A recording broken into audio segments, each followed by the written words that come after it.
pinapatawag o isisuman, no? Matapos nakatanggap ng mga multiple complaints kaugnay sa July 24, 2026 episode ng programa.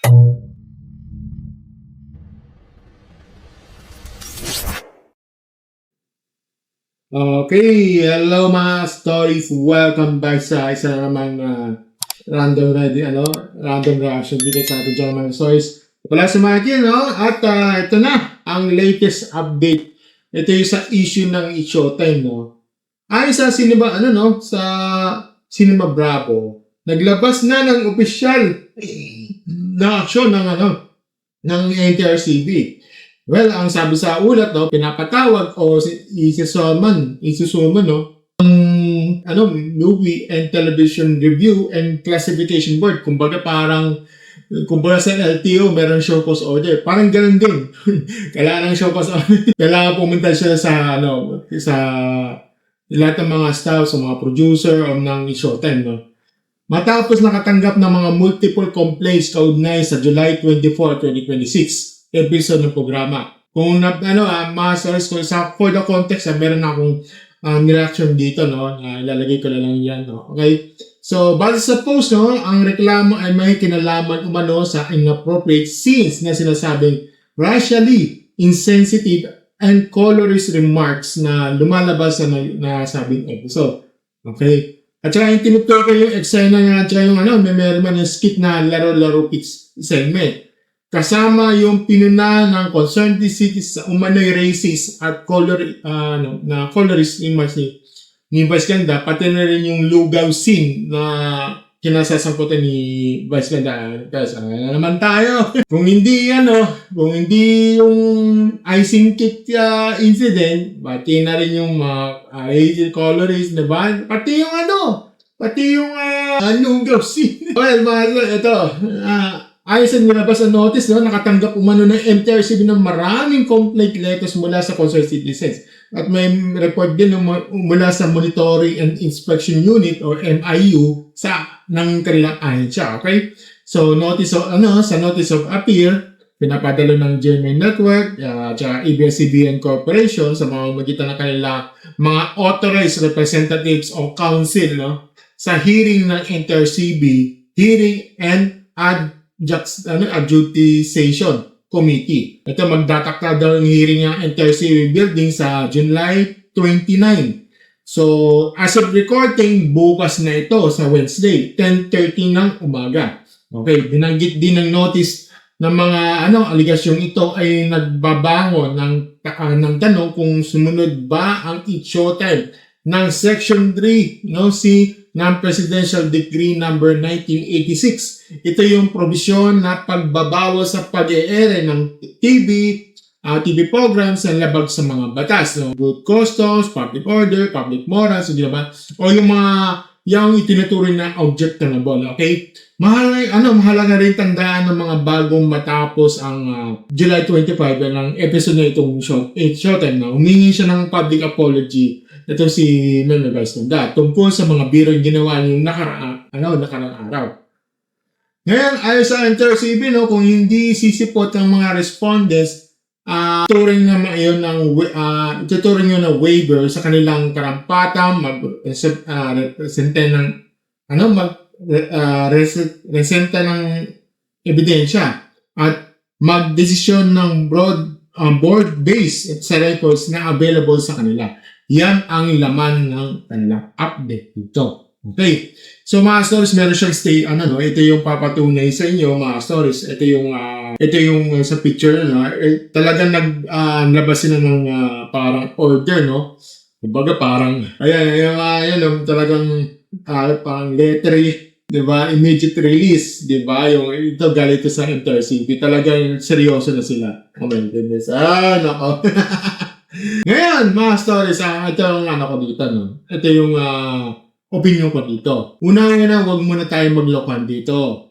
Okay? Pag yung NTRCB na to, ay hindi maliit na bagay yan. Okay? Hindi ito final verdict. Okay? For your information. Pero malinaw na itong seryosong akbang. Napakaseryoso na to. Ibig sabihin, hindi na ito simpleng social media ingay lang yan. Okay? umabot ito, ito na yung pagiging formal regulatory process na. At saka pangalawa, para sa akin, medyo predictable na eh. Kasi nangyayari yan yung nakaraang taon eh, di ba? Kasi kung may noon time sure ka na ilang beses na nasasabi na usapin ng mga boundaries, di ba?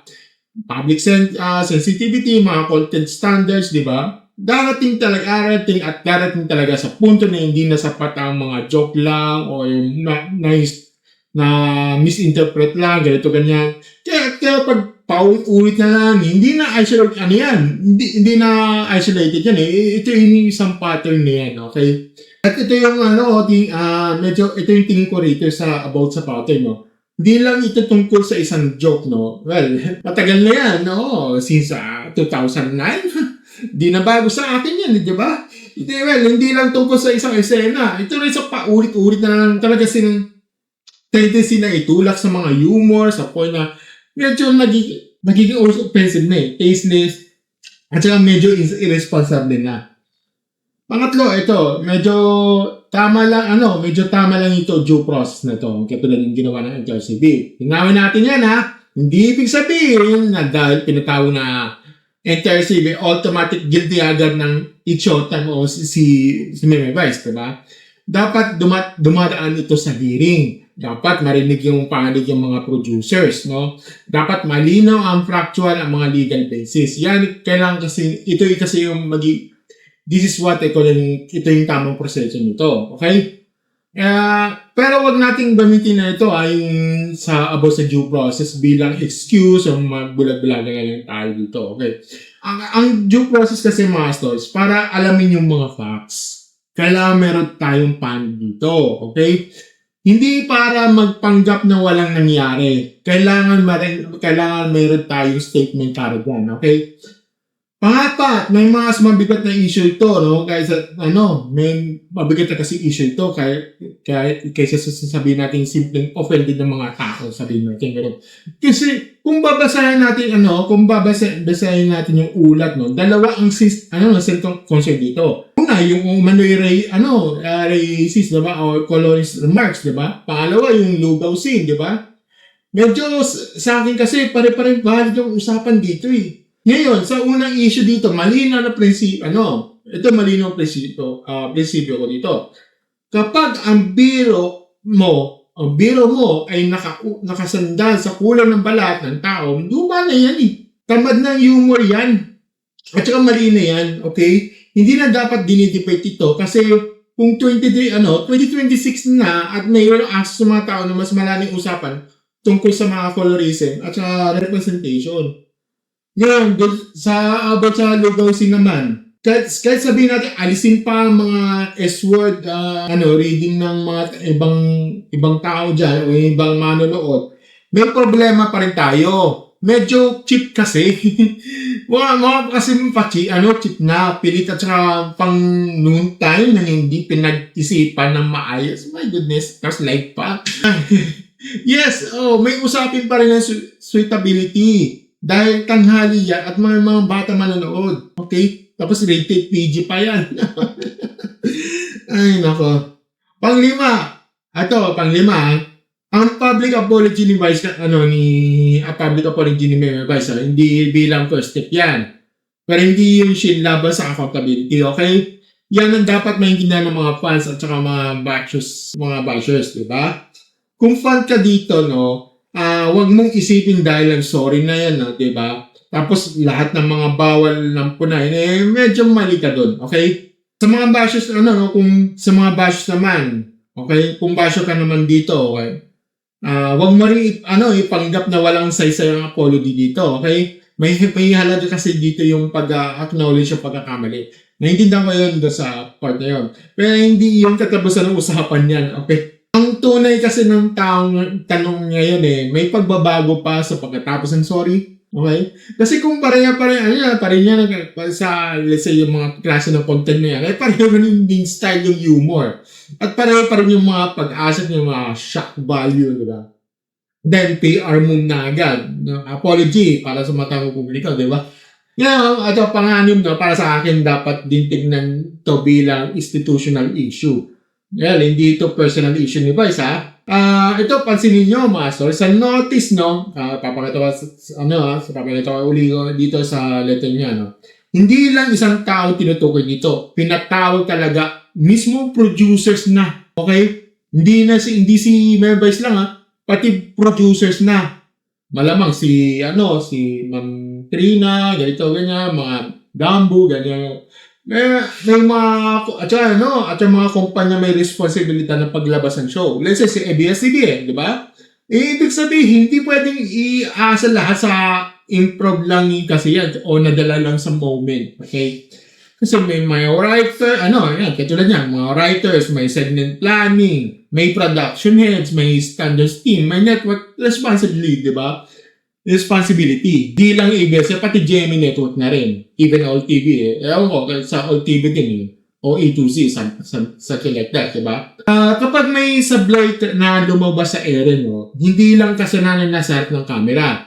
Sablay din niya sa buong sistemang pumapayag na umabot na sa broadcast, no, yung content na iyon. Okay? Pito, no, ito, sana maging consistent dito ng NTRCB, ha. Ito na ang gusto kong i-din dito. If ever details ito ng NTRCB, alam ko, mabilis itong action ito eh. Kung details man ito ng NTRCB, dapat malinaw, patas, at consistent yan, okay? Hindi kasi pwede yung sobrang higpit na isang show, pero pikit man lang tayo sa ibang programa. Medyo, din yun, okay?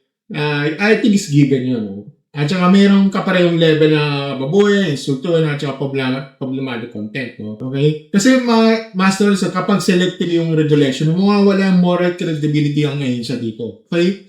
So yes, pabor ako na silipin ito eh. Okay? Pero gusto ko rin maging maayos ang standard dito. Okay? Hindi pwedeng mood-based, personally based, o any pressure-based lang yung ang regulation dito. Okay? Ang pangwalo, no, may election dito para sa mga big personalities, mostly sa mga busy personalities, mga artists or something, no. Kapag malaki ang ini-influensya mo, no, mas mataas ang standard ng dapat mong sundin dito. Hindi pwedeng progressive ka sa interviews, politically aware sa mga statements, no, pero tapos atrasado ka at careless ang jokes mo sa actual show. Di pwedeng malakas ang mananawagan sa accountability sa iba, ha? Pero kapag ikaw ay kinukola bilang comedy lang naman, hindi ganyan, okay?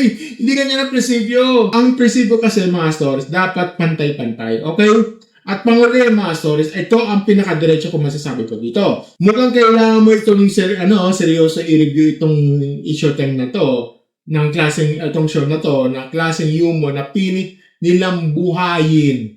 My goodness.